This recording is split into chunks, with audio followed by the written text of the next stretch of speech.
Penetration ছিল না। হ্যাঁ, এবং ব্লেড মানে আমার কাছে ব্লেডের মতো মানে একটা শার্প একটা কিছু ব্লেড টাইপের, এটা ছুরি না। যেভাবে স্ক্র্যাচ করা হয়েছে, যেভাবে পেরিনিয়ামে যদি না আমি শোনা উচিত যে যদি কেউ যদি মানে পেনিট্রেশনও করতে চায় তাহলে তো ওটা ছেঁড়া বেড়া হয়ে যাবে, ছেঁড়া বেড়া কিছু ছিল না।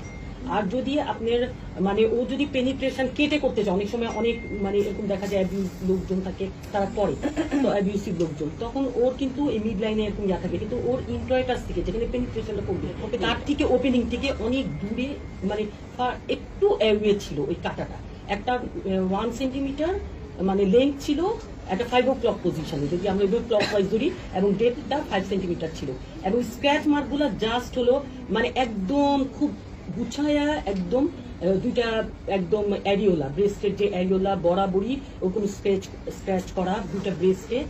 আর হলো যে আমি তো তখন মানে আমি কোনো ছেঁড়া বেড়া কিছু পাইনি, আমি জাস্ট না ম্যাডাম আমার মনে হইতেছে কি এখানে না একটু মানে ইনভেস্টিগেশনটা ভালো হওয়া উচিত, শক্ত হওয়া উচিত। আসলে এখানে আসলে ঘটনাটা কি, কিন্তু ওর যে সমস্যাটা হচ্ছে মেইন হচ্ছে ওকে স্ট্র্যাঙ্গুলেশন করা হয়েছে, ওই জন্য ওর অক্সিজেন সাপ্লাই কমে গিয়ে ও কিন্তু অচেতন হয়ে গেছে। হ্যাঁ।